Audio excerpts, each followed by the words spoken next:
抽丝剥茧，还原案件真相，探索人性真假善恶。大案纪实。在豆瓣上啊，有一部2003年上映的电影，评分非常的高。它就是王宝强主演、李阳导演的《盲井》。这部影片除了口碑不错之外，也获得了很多的奖项，包括2003年第5届法国亚洲电影节最佳影片奖，2003年第40届台湾电影金马奖最佳影片提名奖，2003年第53届柏林国际电影节的银熊奖。这部影片的题材就来源于中国1998年特大矿洞诈骗杀人团伙案。今天的大案纪实就为您讲述这一个系列大案。徐州是江苏省最大的煤矿基地，市里呢有很多大大小小的煤矿，这儿的大煤矿基本上都是国家所有，管理比较正规，安全设施呢也比较完善。矿工大多是从本地招聘，有正规劳动合同，对矿工身份也会认真核查。矿工下矿以前要进行安全教育，下矿以后都是比较有经验的班长带队，负责监督和处理紧急情况。当然了，徐州啊也不可避免的会有一些矿难出现，就全国来说并不算多。这些国有煤矿的矿工总体上还是比较安全的，即便出了事儿死了人了，国企煤矿呢大多按照国家标准进行赔偿，不会少给，也不大会多给。这是说的国有煤矿的情况。一些个体的小煤矿呢就完全不同了，这主要都是一些农村或者县城有头脸的人承包的，他们的目的就是赚钱。在徐州很多县城啊，这些人物的能量很大，可以一手搞定各种安全监督部门，使得煤矿可以最低程度投资安全设备。为什么呢？因为安全设备和安全生产流程都会阻碍私人矿主赚钱。况且煤矿承包每年都得缴纳巨额的钱款，还要各种行贿，如果不能不顾一切的挖煤，那就赚不着钱了。很多小煤矿几乎没有安全设施，安全生产也不存在。这么一来呢，自然就很有可能出事儿。一旦出了事儿，私人矿主就很头疼。他们大多数啊，会采用赔偿死难矿工家属的方式来搞定，而家属拿了钱呢，就必须同意立即火化，而且不要去告状。其实只要同意火化，即便到时候家属反悔了，告状了也没用，人都成灰，没了证据了，还怎么告呢？小煤矿危险性比较大，而且工作非常辛苦，所以家境比较好的矿工啊，大多不愿意去干。小煤矿呢，主要是以比较高的工资吸引一些穷困的工人，收入一般比大煤矿高30%到50%，自然这是冒着生命危险的。由于工人难找，私人煤矿对矿工的身份呢基本上不闻不问，招工时候就登记一个名字，有时候连身份证也不看，反正我这儿是挖煤，你帮我把煤挖好了就行了。管理呢非常混乱，一些未成年人、智力障碍者甚至逃犯也混迹其中。一句话说吧，小矿场基本上是没有管理的。1998年10月的一天，徐州市下属乡镇的一个小煤矿突然炸开了锅。一个叫做潘申宝的陕西矿工正在呼天抢地的大哭，说自己的表弟被冒顶的石头砸死了。矿上工头急忙赶到井下，发现潘申宝的表弟啊，真的已经死了，头上血肉模糊，脑浆都流出来了。在离他不远处就有一块沾着血迹的石头。工头赶紧打电话给矿主，矿主正在和朋友喝酒呢，听到消息之后立刻赶到现场。这时候的潘申宝还在哭着呢，他的身边还站着2个陕西的老乡，都在激愤地打抱不平。矿主刚看了一眼现场，就觉得有些不对劲儿。这个国有煤矿技术员下海的矿主对煤矿生产非常了解。他先看了死者破裂的头颅，凹陷出很多似乎不像是被石头一下子砸死的，倒像是被什么东西反复砸了几次才砸成这样。更蹊跷的是，这块石头看起来倒像是煤矿里的，但看不出死者的头顶上有石头新脱落的痕迹。再看潘山宝，一把眼泪一把鼻涕，捶胸顿足，倒是非常伤心，可怎么看都感觉有点伤心过了。旁边2个矿工的老乡呢，你一句我一句，说来说去就是要矿主赔钱。这又怪了，矿主跟煤矿农民打了几十年交道了，知道他们一般都胆小怕事儿，只要事不关己一律不闻不问，怎么这些人这回敢于仗义直言了呢？矿主发现情况似乎不对，立即联想起这几年行内疯传的所谓打点子诈骗煤矿的团伙。矿主立刻询问工头，这几个家伙什么时候来煤矿的？刚来不到5天。什么？才来几天就出大事了？是啊，我也觉得蹊跷。和这个潘山宝表弟一起下井的都是哪几个人呢？我要问问他们。没别人，就潘山宝和旁边2个老乡，都是他们的人。啊？就是说没别人看到他表弟被砸死了？就是说呀，他妈的，肯定是打点子骗到老子头上了。矿主认定潘山宝是骗子以后本来想找几个打手将他们赶出去，转念一想，如果这群骗子去县里面市里面闹一下，不管潘山宝表弟是不是砸死的，自己首先就要倒霉。权衡轻重，还是给点小钱息事宁人比较好。说到这儿，咱们来说说为什么很多矿主明明怀疑这就是杀人敲诈却不报案呢？矿主如果报案了，会带来什么样的后果呢？实际上在基层办煤矿，尤其这种不是专业的煤矿发生问题之后，他如果去报案之后的损失远远大于私下赔款的损失。因为一出现煤矿事故的时候，政府官方的第一反应基本上就是封井，然后等待后续处理。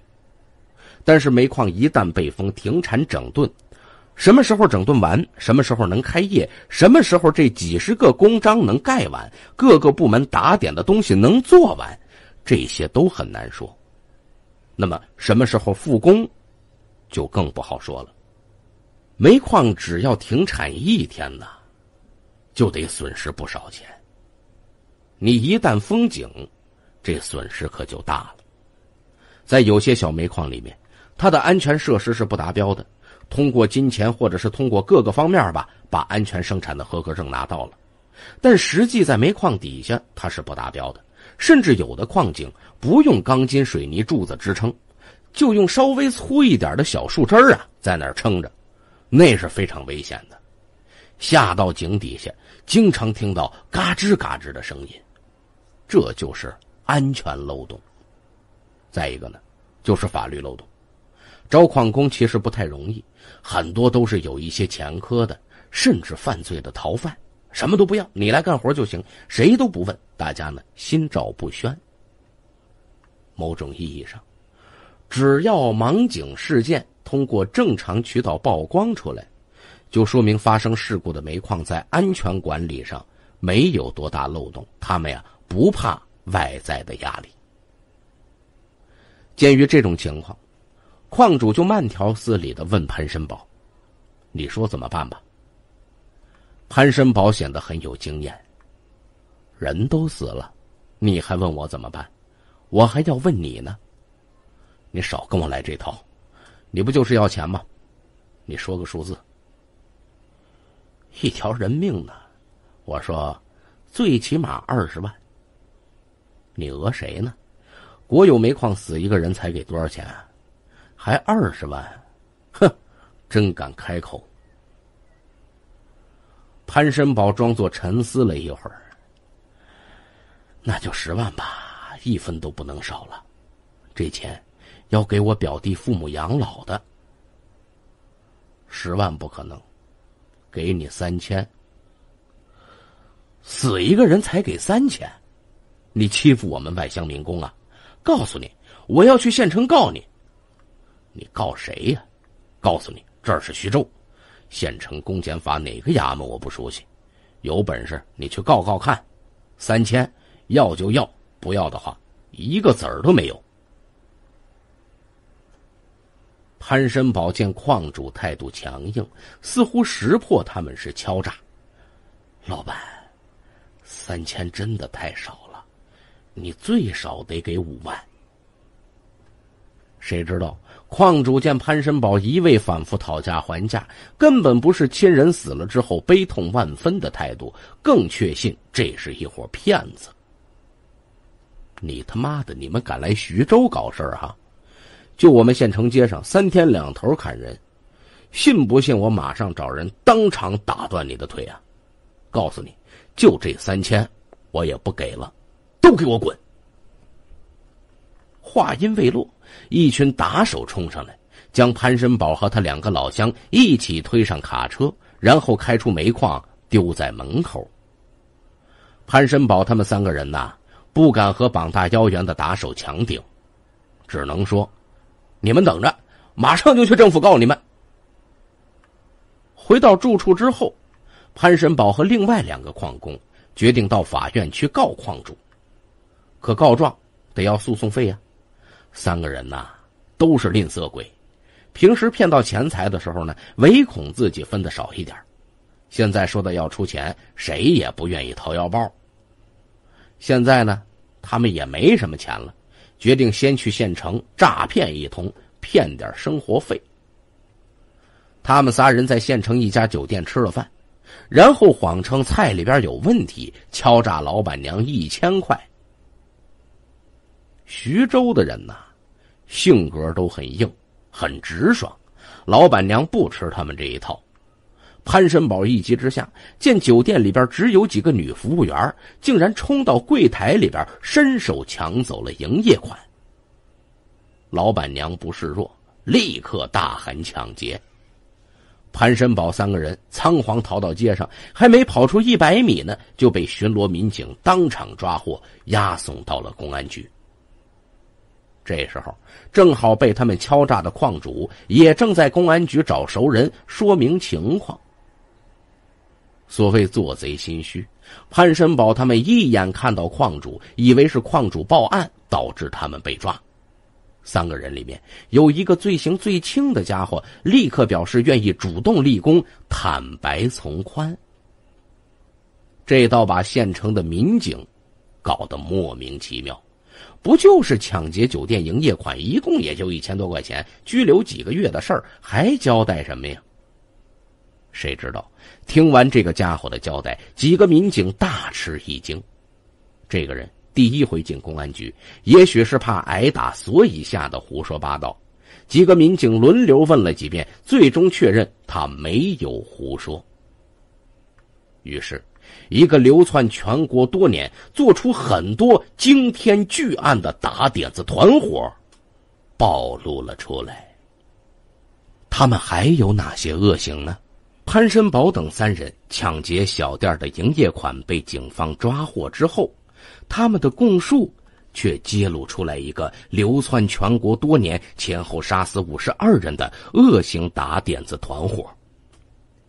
所谓打点子呀，并不是出个什么点子来赚钱，而是杀死点子。什么是点子呢？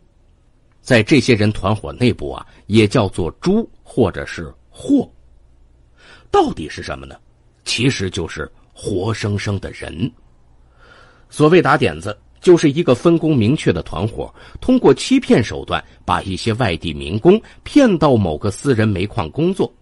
团伙一些人呢，则伪装成他的工友，找机会把这个可怜人在井下杀害。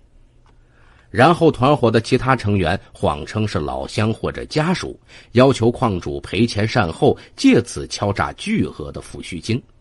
一旦拿到抚恤金以后，这些歹徒就同意火化死者，并且取走骨灰。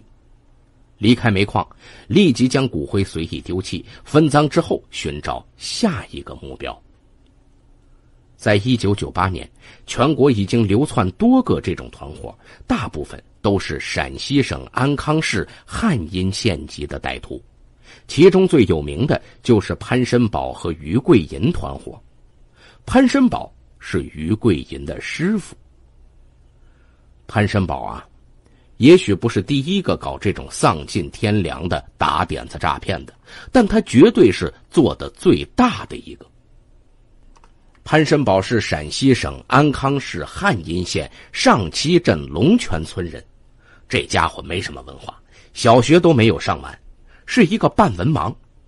他的同伙呢，基本上也是半文盲甚至文盲的汉阴县农民。由于不安心在家务农，1996年，潘申宝来到了徐州一家私人煤矿打工。这里工作条件差，很危险，但毕竟收入比较高。在这儿干上2-3个月，相当于他在老家种1年地的。很快，潘申宝就亲眼目睹了一起矿难。一个矿工由于失足，不小心从矿井高处落下，当场死亡。矿工是徐州本地人，第二天家属就哭哭啼啼地来到煤矿。让潘申宝吃惊的是，平时凶恶的矿主这时候啊很软，主动劝家属拿走抚恤金，不要闹事儿。家属表示抚恤金太少了，矿主又主动将金额加了1倍，于是家属当场同意火化。在遇难矿工遗体送到火葬场的同时，矿主将几万元现金交给家属。潘申宝一辈子也没赚过这么多钱，不觉看傻了眼。过了几天，他和几个很久不见的汉阴老乡喝酒，发现他们穿金戴银，住宾馆玩小姐，混得还不错。酒过3巡，潘申宝抱怨自己工作辛苦并且危险，赚钱也不是很多，万一哪天出事儿就会送命。几个老乡嘲笑他，那是你没用啊，这年头撑死胆大的，饿死胆小的，你自己没胆量，只能受穷。潘申宝听了之后触动了心事，恳求地说，大家都是老乡，你们怎么富起来的，能不能也教教我呀，让我也过几天这种好日子。几个老乡互相看了一眼，其中一个人说，你不是说你们矿上有个工人死了吗？矿主给了家属几万块现金是吧？是啊，这怎么了？嗨，这就财路啊，一个人死了就赔几万，你1个月工资才几个钱啊，赚多少年才能赚到几万呢？这又不是受伤赔钱，这是人死了才给钱呢。如果我死了，赔了钱有什么用啊？难道烧成纸钱给我呀？哎呦，你真是蠢，谁让你自己去死啊？你可以找一个外地民工，让他死在矿里，你装作是他家属去拿钱呢。你们拿我开心吧？哪能这么巧，正好就出意外死在矿里啊？他不死，我怎么去拿钱去？笨蛋，你不能把他搞到井下弄死吗？你说杀人？切，不杀人，不杀人哪有我们现在这种生活啊？看你是老乡，告诉你这条财路，敢不敢呢？就看你自己了。潘申宝回到工棚想了几天，看看猪窝一样的工棚，再看看井下的活，不但劳动强度大，还随时可能有生命危险。他左思右想，认为富贵险中求，杀几个人算什么呀？只要能搞到钱就行。几经思索之后，他干脆辞去了矿上的工作，赶回陕西汉阴县老家，找到了兄弟潘申军，叔伯兄弟潘申全，拽上同村的好友王从兵，一起干起了杀点子骗钱的罪恶勾当。此后，潘申宝的团伙人数不断扩大，至案发的时候，已经发展为近100人的诈骗杀人犯罪团伙。在这个团伙中，有专门寻找可以下手的煤矿的，有专门在火车站、劳务市场等地方物色可供赚钱的点子的，有冒充被害点子亲属和村干部的，有专门动手杀人的。团伙还不断拆分，有时候分成4、5个，在全国各地诈骗，有时候重新组合起来，就像现在横店拍戏的临时演员似的。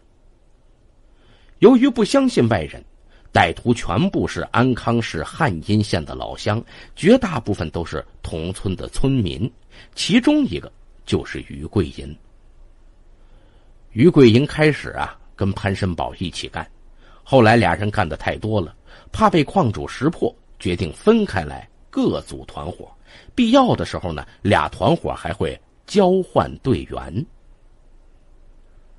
高频率的作案背后是团伙的合作，在选矿、找人、凑班、杀人、伪造现场、骗钱等诸多环节中，团伙个人之间都有具体分工，各有专职专责。贪婪的潘申全一手运作着这个团伙，他们将被杀的人称之为猪或者点子。从一开始物色合适被杀人选，潘申全就开始给团伙成员下达命令：你们开始找猪吧。这就是第一步。手下们接到电话之后，便开始四处行动。通常点子来自各个煤矿或者火车站。这个团伙中，每个成员都配有手机、寻呼机等通讯工具。一个人发现点子之后，就通过电话联系其他几个人，集合到3、4个人之后，共同作案。这些所谓的点子呀，大多是一些木讷老实，甚至有些智力低下的民工。欺骗的方式呢，大同小异，一般是说知道某个煤矿工资高、待遇好，一起去干。普通民工出门就是为赚钱，一些人呢就心动了，跟着他们走了。后来又逐步发展手段，比如利用女团伙成员色诱另一个成员，伪装成她的丈夫捉奸，强迫她写下欠条，然后去煤矿打工还债。比较聪明的民工不是合格点子的材料，因为团伙需要掩盖这个民工的真实身份，以便于杀人之后闹事要钱。找到受害者之后，团伙就会不分24小时的盯着他，直到把他杀死。如果稍微聪明点的民工多少会感觉到异常，对他们有戒心，或者刻意和他们保持距离，那么案子就做不了。找点子是有一定难度的，也是仅次于杀人的第2难环节。有时候找不到点子，团伙就想方设法用尽全力，甚至毫无人性的把自己家人都用上。2007年10月，有一起另一个团伙的案件之中，他们杀死一名陕西人何忠福，正是团伙成员何成兵的本家叔叔。何成兵在接到指令好多天之后，没能找到合适的点子，竟然听了团伙成员刘永庆的话，把自己的叔叔带到河北当了点子。何忠福呢，是个50岁的老光棍，把何成兵当儿子那么看待。听说何成兵要带自己出去挣钱，满心欢喜就答应了。杀死叔叔之后，何成兵分到了赃款的60%。还有的团伙成员杀死自己的姐夫、表弟，甚至丈夫。反正为了钱，这些人亲爹都可以杀了。第2步就是找煤矿。找到点子以后，负责点子的人呢，就把他们带到同伙早已经看好的煤矿，开始准备凑班。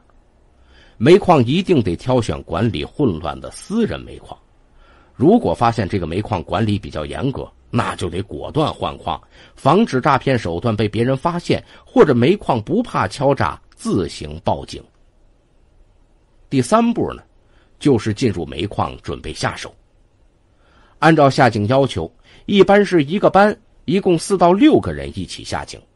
为了保证作案需要，团伙成员要跟点子一块儿下井，伺机作案。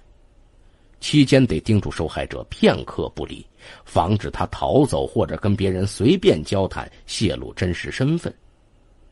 一般团伙会选择之前没去过的私人小煤矿，先进去干几天到1周，但时间绝不会长，这是防止夜长梦多。而且这些歹徒都是好逸恶劳的人，根本不愿意在煤矿干苦活累活，都是装样子。第4步呢，就是杀人。时机成熟之后，安排1到2个人望风，其他的人开始行动。采取的杀人手段多种多样，最初是从高处把受害者推落，伪装失足，但做了几次发现受害者重伤却没死，歹徒被迫又用石头之类把他砸死，留下很多证据。后来呢，直接用铁锤从背后把受害者砸死，之后再在尸体上摆放炸药或者伪造塌方等煤矿事故现场。其后团伙成员去找矿主谎报事故。这里杀人的凶手至关重要，要求一击毙命，不能让受害者不死或者被其他人发现。一旦团伙覆灭，别人可能不死，杀人者肯定是得枪毙，所以事后这个杀人者分到的钱最多。接下来呢，就是第5步，伪装家属要钱。闻讯而来的这些假家属就开始哭诉，直到矿方给钱。家属多是团伙中比较会演戏的几个人，他们拿着受害者谎称姓名的身份证、户口本之类的，伪装成死者家属甚至当地干部，有时候还有女团伙成员伪装成受害者妻子。这群家属中，有的装白脸，有的装红脸，总之一切的目的就是赶紧拿到钱。他们的法宝是不给钱就不火化尸体，还要向政府汇报。一般矿主呢，大多会屈服，给几万甚至几十万了事儿。第6步，抛尸灭迹。顺利拿到死亡赔偿金之后，团伙成员立即一哄而散，不会多留1天。至于受害者尸体会被立即火化，骨灰呢则会被团伙成员随便找个地方扔了，甚至直接丢进厕所冲走了。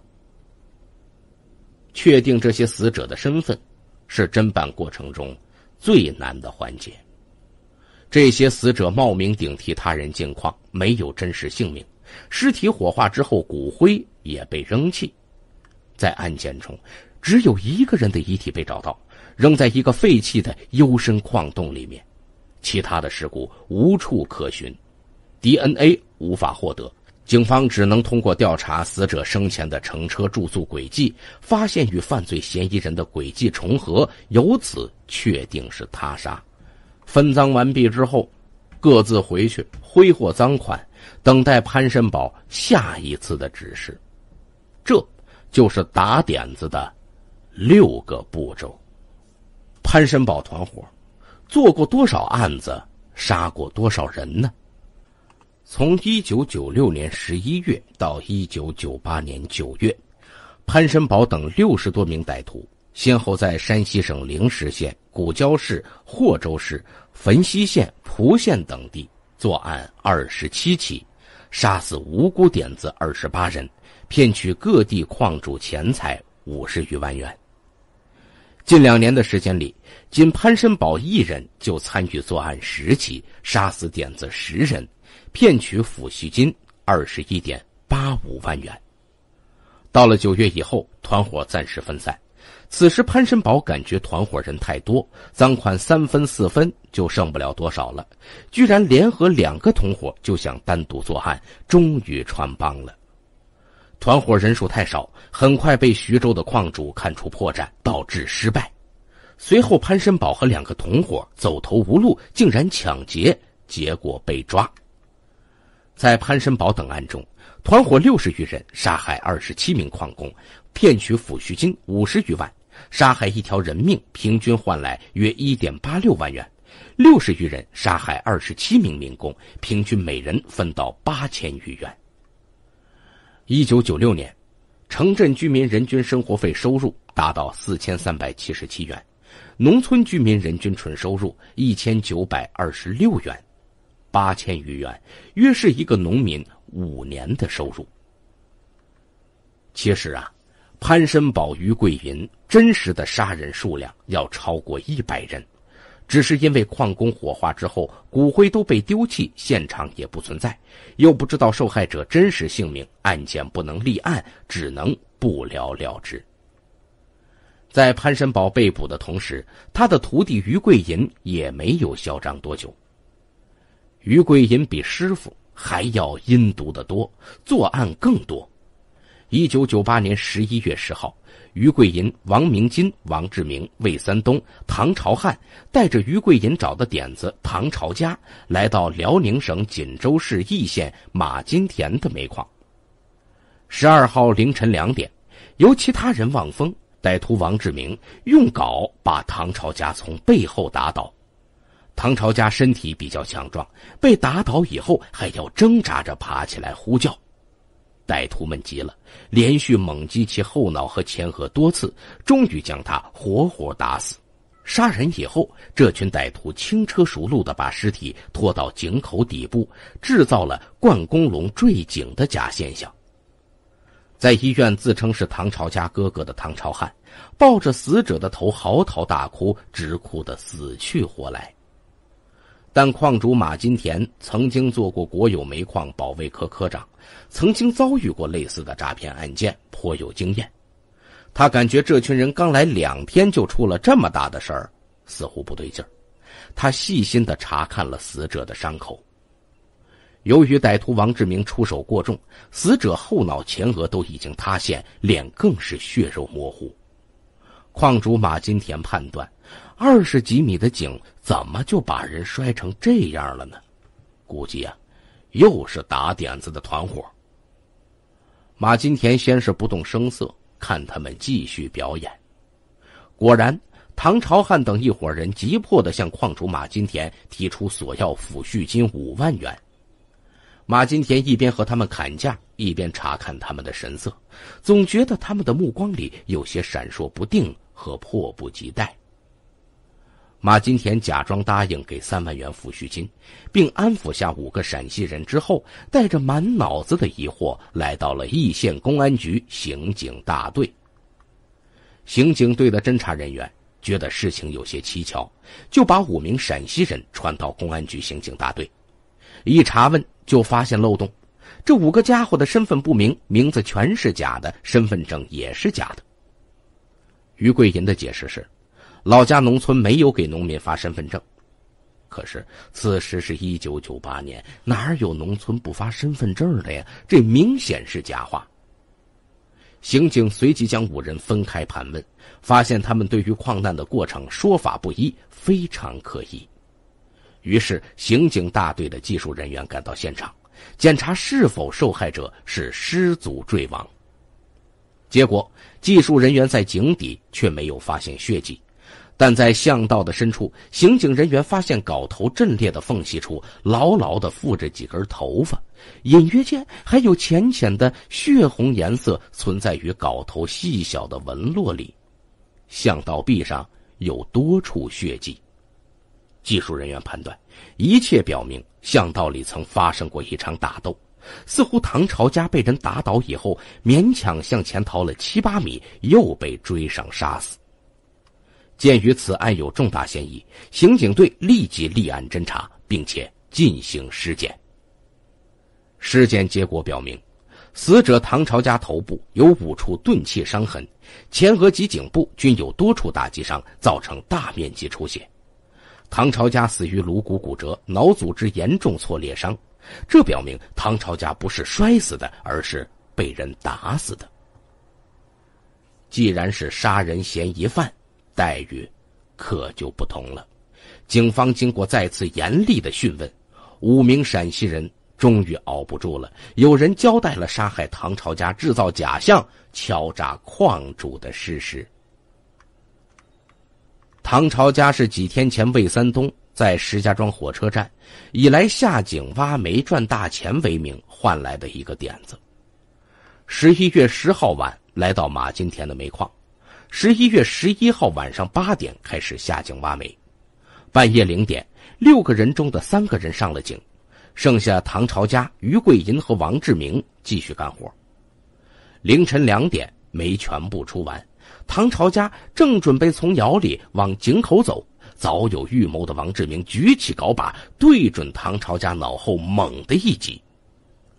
没有丝毫防备的唐朝家当即被打倒，被打倒之后并没有死，强烈的求生欲望让他拼死站起，摇摇晃晃的一边呼救一边奔跑。可惜井下并没有别人，他的呼救没有人听见。团伙老大于桂银看见这情况非常的惶恐，搬起石头追上去，向唐朝家头部猛砸一气。王志明唯恐唐朝家没被打死，把他的身子翻转过来，拿起镐把对准他的脖子又是一阵乱打。没出10分钟，唐朝家便没气儿了。据几名歹徒交代，死者也不叫唐朝家，至于真名叫什么，他们也不知道，根本没有问过。根据5个犯罪嫌疑人的供述和对现场的核实，公安干警分析认为，发生在马金田的煤矿上的案件绝非偶然，他们在易县作案绝不仅仅是一起。果然，调查结果查明，1998年9月和10月，易县的刘春荣和傅荣强2位矿主分别被几个陕西矿工索走 1.7 万元和 2.8 万元的抚恤金。经过突审，于桂银交代，团伙还有几个人临时分开，在不远的辽宁省阜新市作案。刑警立即追查，果然这几个家伙也杀了人。于桂银团伙另外几个成员霍延军、朱章波、钱正明、刘瑞平、岳仁志、刘方佑和化名刘兵的郭兵，以及被他们骗来的点子刘宇，来到辽宁省阜新市清河门区王福军的军营煤矿。第一天，矿主王福军没让他们干活，第2天下井安全无事，第3天他们把领班的老工人支走，井下就剩下这7个陕西人了。这时也就是上午9点半左右，这6名歹徒开始对被他们骗来的点子刘宇下手了。他们用斧子和铁锹把刘宇活活打倒，然后用石头砸死。之后这伙歹徒推倒一根顶柱，制造了塌方现场。王福军用车把刘宇送到清河门北山医院，自称是他哥哥的刘兵哭得鼻涕一把泪一把的。因为辽宁省阜新市的清河门区没有火葬场，矿主王福军就把这6名陕西人和已死亡的点子刘宇用车拉到了与阜新市毗邻的易县，并把6名陕西人安排在易县棉麻公司旅社。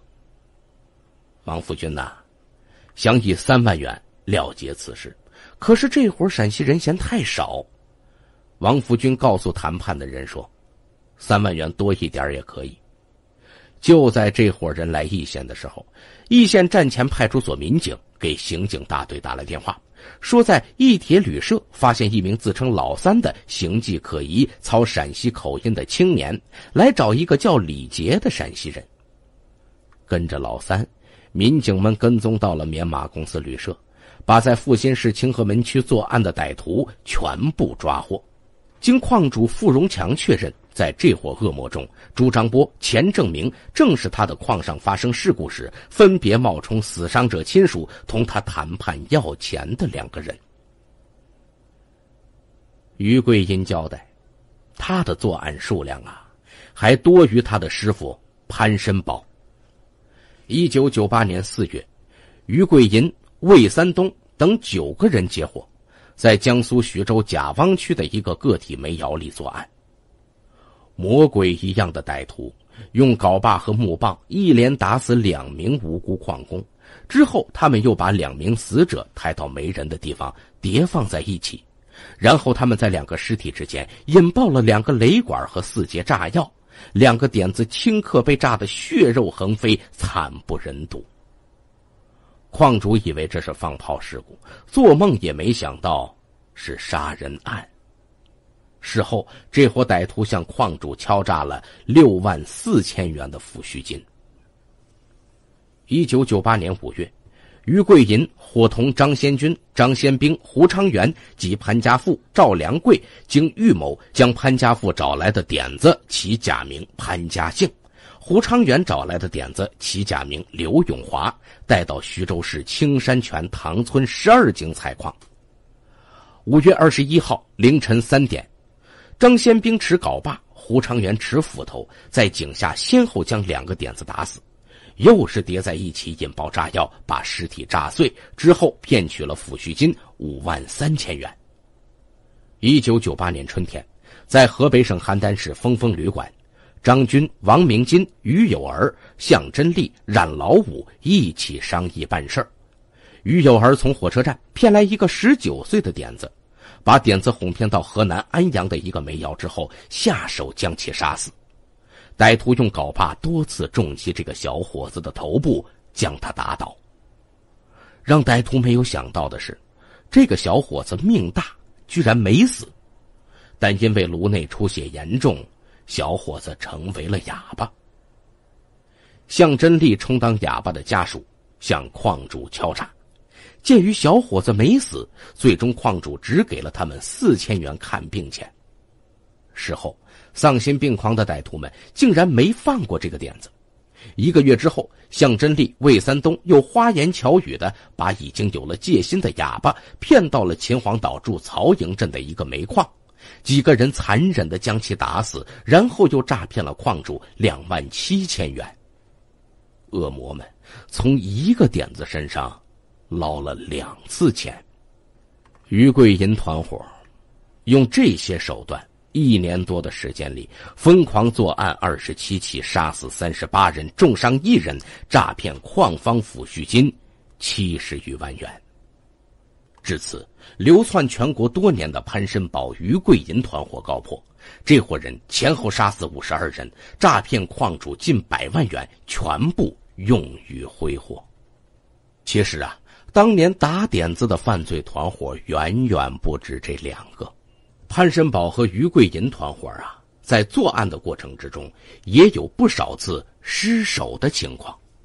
1997年10月初，歹徒程寿斌在河北武安王口矿将点子肖阿三骗到邯郸峰峰矿区，经与郑继宽、陈大富、陈陆军商定，将肖阿三带至江苏处理掉。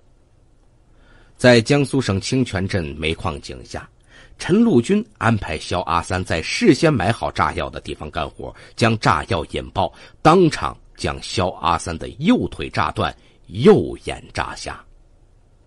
这个煤矿的安全流程较好，矿方人员发现出事，立即下井抢救，将肖阿三的流血止住，保住了性命。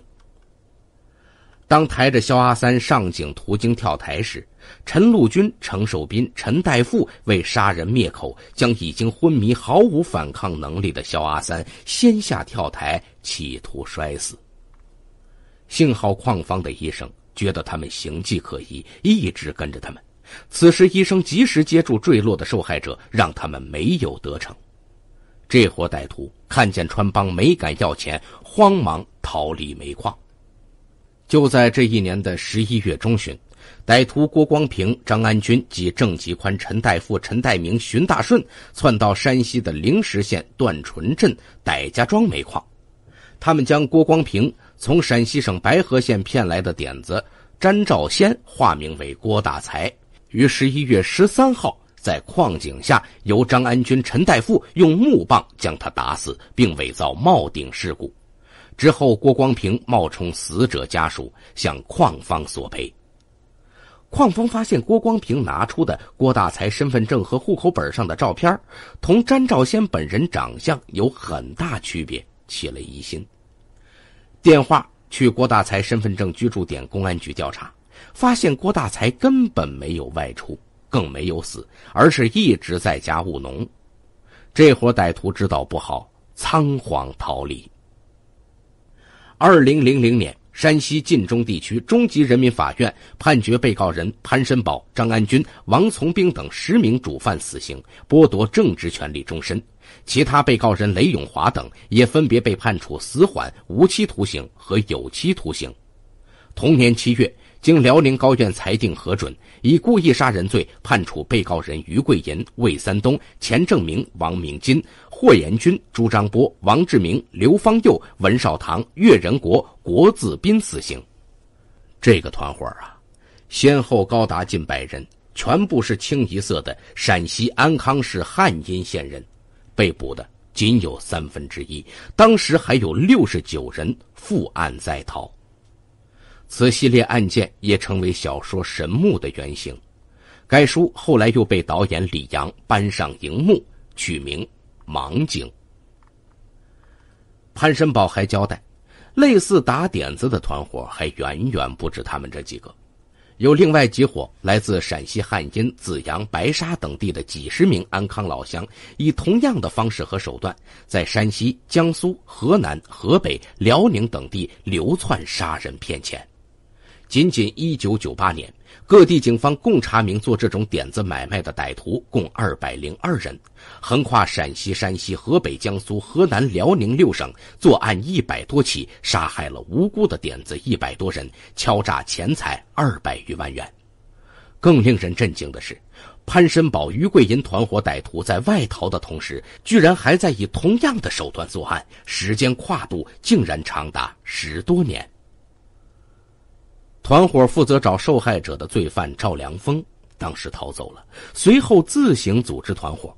从2006年12月到2007年11月，不到1年的时间里，赵良峰就制造了6起矿难，平均不到2个月就有人死在这个团伙手下。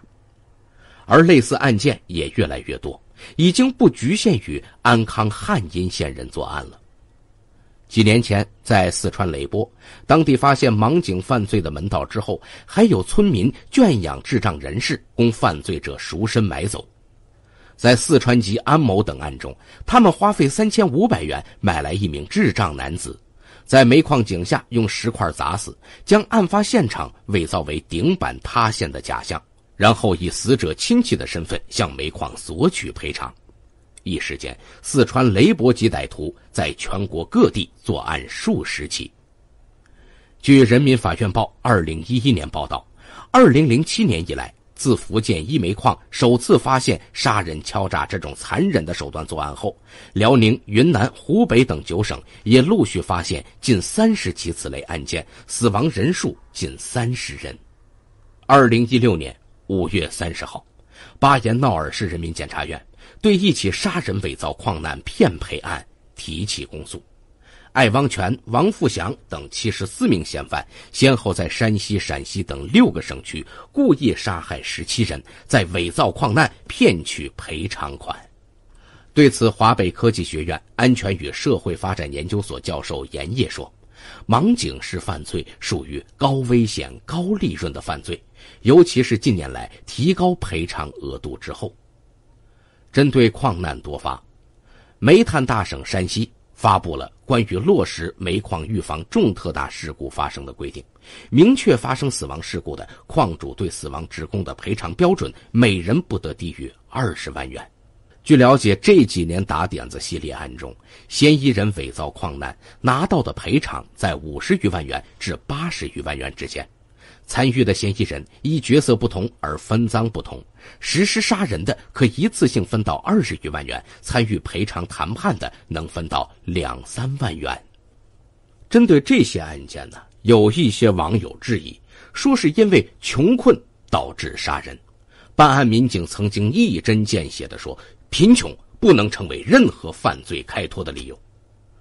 歹徒和他们所在的村子并不是当地最穷的，以汉阴县为例，在陕西也属于中游，其他更穷的地方还有很多，犯罪的情况都比较少见，更不用说如此情形恶劣的犯罪行为。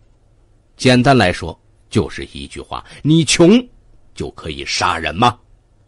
这20年来，类似案件都是以老乡为单位，基本都是同一个村子的人作案。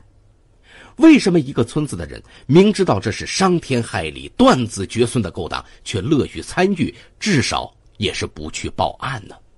盲井的导演李阳说得很好，他说：我觉得最让我感到恐怖的是，这个村里没有人劝说，没有人站出来从正面来引导他们。